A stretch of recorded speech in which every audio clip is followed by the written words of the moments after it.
Je l'aime mon enfant, hein, je l'adore, je suis super contente de l'avoir avec moi, mais il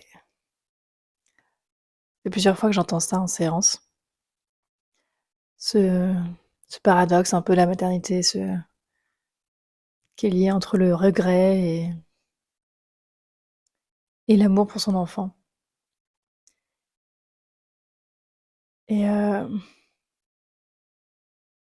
et je pense qu'il y a finalement plein de gens qui vivent ça, qui sentent ça. Plein de mamans qui ressentent ça et qui culpabilisent sûrement, en fait, de ressentir ça. Et j'ai envie de dire: «C'est normal, en fait». C'est normal et c'est moche que ce soit normal, d'ailleurs. C'est normal et en même temps, ça ne l'est pas, en fait. Il faut se poser la question de pourquoi on peut ressentir ça? Si Mama Sapiens, elle avait ressenti ça il y a fort, fort longtemps, je mettrais ma main à couper qu'on serait pas là. Je serais pas là en train de te dire ça, tu serais pas là en train de m'écouter. Parce que si c'était si compliqué de devenir parent, d'avoir des enfants, bah, tout simplement notre espèce elle aurait, arrêté de vivre et de survivre, en fait. Donc pour moi, si c'est si dur, si on peut ressentir autant cette difficulté à être mère, à se dire, «Je l'aime» et en même temps, c'est dur et c'était bien avant. J'aimais pouvoir, vivre ma vie tranquille, sans avoir à gérer, tous les réveils la nuit,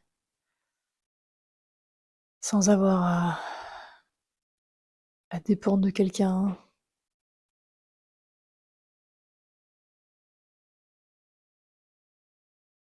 Je pense que si on ressent tout ça, c'est que c'est tout ça, en fait, c'est de ressentir tout ça, il y a une part où c'est normal dans notre société, il y a une part où, bah, c'est pas normal pour l'espèce humaine, en fait. Parce que, dans l'histoire de l'humanité, finalement, je pense que c'est assez récent ces sentiments-là. En tout cas, je pense. Parce que, bah, tu connais sûrement le proverbe africain. En tout cas, si tu me suis depuis longtemps, tu dois avoir déjà entendu plusieurs fois. Mais, il faut tout un village pour élever un enfant, en fait. Et du coup, Mama Sapiens, elle vivait pas toute seule dans sa maison, à devoir aller faire ses courses, à devoir s'occuper, d'1, 2, 3 ou 4 enfants, toute seule. Alors quand je dis toute seule, je comprends aussi le coparent, parce qu'à eux 2, ils sont aussi tout seuls. À eux 2, c'est pas un village, en fait. Et puis plus, l'intendance de la maison, préparer les repas, les devoirs, quand il y en aura après. Bref. Mama Sapiens, elle avait tout un village autour d'elle, en fait. Mama Sapiens, c'était pas, juste une femme qui gérait toute seule son bébé. C'était une femme au milieu de d'autres femmes qui s'entraidaient, en fait, avec, son bébé ou les bébés aussi des autres. Et et en fait, il est anormal dans notre espèce, en fait, de se retrouver seule en postpartum et de devoir gérer tout ça. Il faut tout un village pour élever un enfant. Et avant, il y avait, en tout cas dans les tribus matriarcales et je pense dans d'autres tribus aussi, il y avait, les tantes, les cousines, les sœurs qu'on pouvait voir materner leur bébé. On apprenait comme ça aussi par modélisation. Et et surtout, bah, quand on avait besoin d'aide, de soutien, quand on avait besoin de peut-être prendre l'air pour aller faire, peut-être d'aller à la cueillette quand, le bébé était un peu plus grand, et ben, il y avait quelqu'un pour garder notre bébé. Il y avait même quelqu'un aussi pour allaiter notre bébé. Et nous, on est dans une société où, tout est régi par, souvent la mère. Et où on nous prône aussi parfois l'allaitement long, ou des fois justement on nous dit non, c'est pas bien, il faut donner le biberon, bref, avec plein d'injonctions contradictoires. Sauf qu'on est dans une société où on nous dit reprends le travail à 3 mois, 2 mois et demi, mais fais un allaitement long, mais au boulot, t'as pas de quoi faire, faut que t'ailles dans les toilettes pour tirer ton lait. Bref, il y a rien qui facilite la vie dans notre société pour que ce soit facile en fait. Et, euh, et donner le sein à un bébé qu'un autre que le sien, dans notre société, c'est presque une tare en fait. Ça paraît chelou quoi. Pourtant notre société, elle a survécu tant de millions d'années comme ça en fait. Du coup, il est pas étonnant en fait qu'on se retrouve à avoir un peu ce regret maternel de se dire, des fois, je me dis quand même, ce serait bien si j'avais pas fait d'enfant. Bah ouais, parce que c'est dur en fait. Parce que c'est dur, on n'est pas dans une société qui nous aide et c'est pas facile. Et je dis pas ça pour qu'on se larmoie sur notre sort, parce que du coup, la société, elle est comme ça. Et malheureusement, elle est pas prête de changer. En tout cas, enfin, j'aimerais bien, hein, mais mal à y croire pour le moment, en tout cas. Mais en tout cas, on peut faire des choses, nous, à notre niveau, en tout cas, pour que ce soit moins dur. Et, euh, et du coup, déjà, ça peut se faire avant l'arrivée de bébé, pour en fait se créer ce fameux village, en fait, pour que les choses soient plus faciles. On n'est pas à tout gérer comme ce que 98% des jeunes mamans font à l'heure actuelle dans la société occidentale. Il y a des choses qu'on peut faire, qu'on peut mettre en place. On peut se questionner, qu'est-ce qu'on veut dans notre maternité, qu'est-ce qu'on veut dans notre éducation, qui c'est qui peut nous aider pour les repas, pour les courses, pour le ménage, tout ça en fait. Qu'est-ce que je veux dans mon couple aussi, parce qu'il y a tellement aussi de baby clash, j'en vois tellement sur les réseaux sociaux, des couples qui se séparent après 1 an, 2 ans, après l'arrivée de bébé. Bref, tout ça, c'est des choses qui se travaillent parce qu'après, bah, ça rend les choses encore plus dures en fait.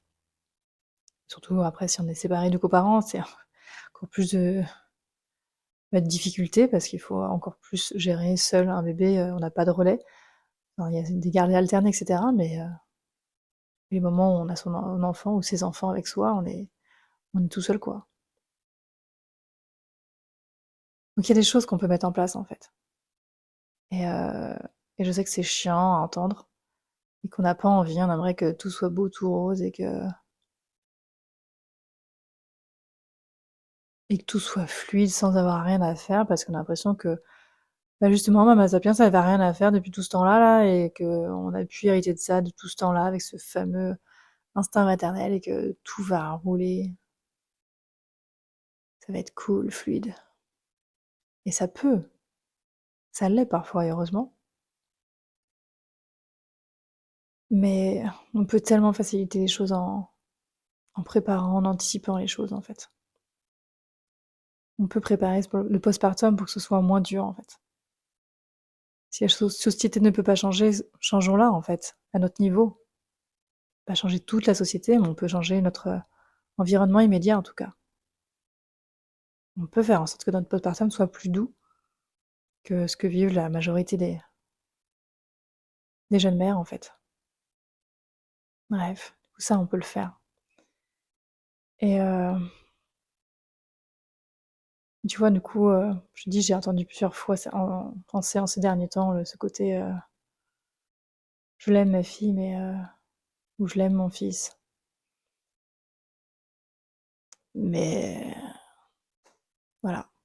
Puis après le mai, il y a un blanc. Et, euh, et j'ai envie d'aller plus loin parce que peut-être que c'est vrai, hein, peut-être qu'elle les aime, etc. Enfin, peut-être qu'elle, oui, qu'elle l'aime. Bref, tu m'as compris. Peut-être que c'est aussi parce que ils ont envie de faire bonne figure devant un professionnel. qui disent ça. Et moi, j'ai envie de dire ce que j'ai ressenti, moi aussi, à un moment donné de ma vie, de jeune maman. Pour enlever le tabou aussi, en fait, là-dessus. C'est que moi, à un moment donné de ma vie de maman, et notamment dans mon burn-out parental, c'est que, bah, en fait, je disais même pas, je l'aime ma fille, mais je ressentais même pas l'amour pour elle, en fait. J'en étais à ce stade-là, en fait. Je ressentais pas l'amour pour ma fille. C'est un peu moche quand même, hein.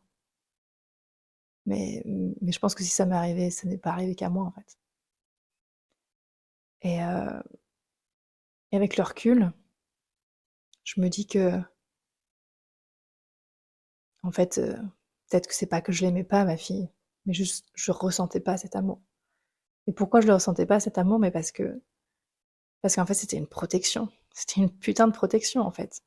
Parce que je l'aimais tellement fort, ma fille, que ça m'a amenée à ne plus l'écouter, à plus ressentir ce qui se passait pour moi, à l'intérieur de moi, à me caser en 4 pour que tout soit nickel, pour qu'elle puisse vivre dans le meilleur environnement possible. Et ça m'a amenée à me détruire et à me faire un burn-out parental. Donc en fait, ne plus ressentir cet amour, c'était une protection, quoi.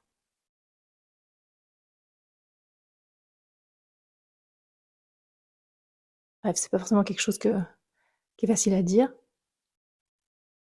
Et en même temps, je pense que ça pourra peut-être résonner pour d'autres qui pourraient ressentir la même chose. Pour vous déculpabiliser aussi si vous ressentez la même chose. Peut-être que ce sera pour d'autres raisons si vous ressentez la même chose. En tout cas, pour moi, je pense que c'était celle-là. Mais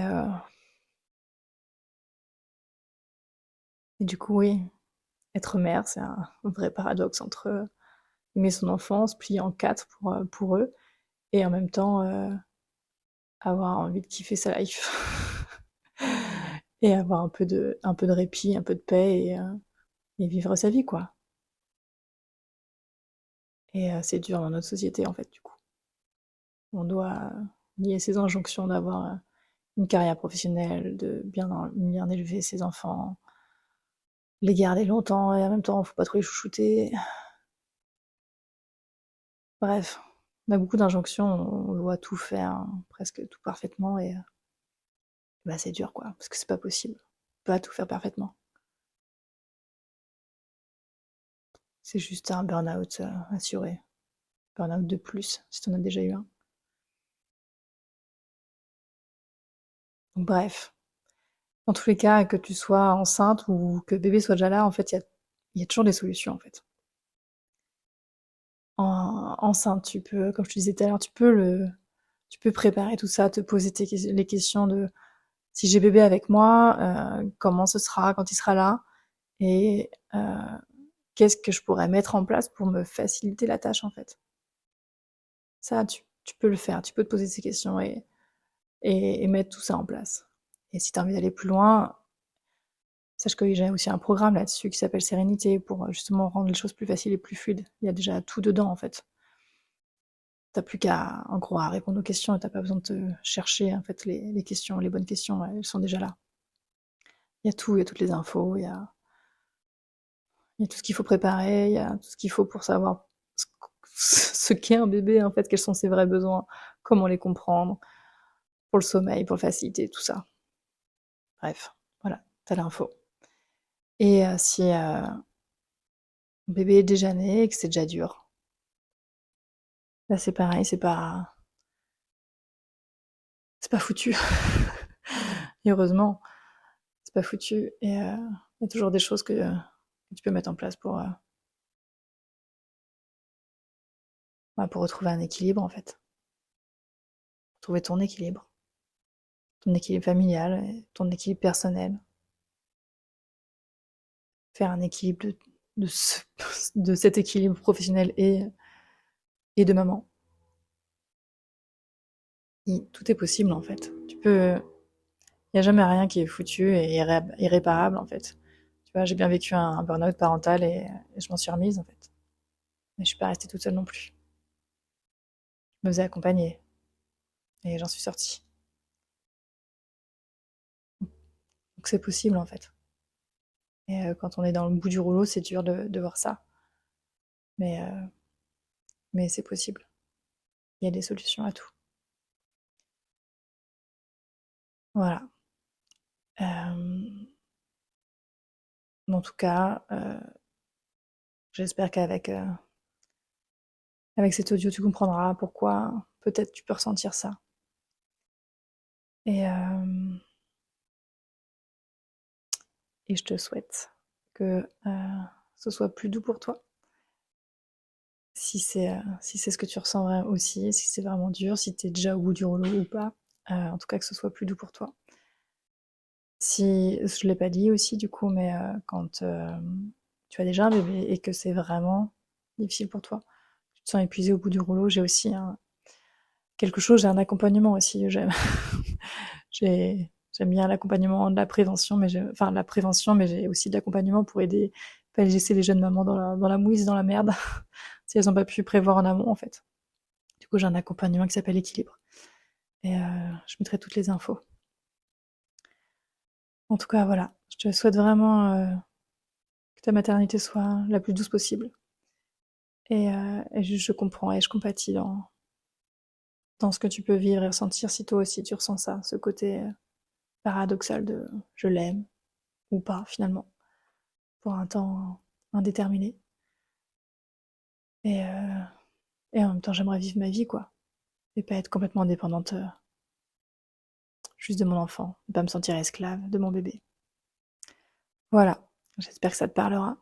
Et je te dis à une prochaine. Ciao.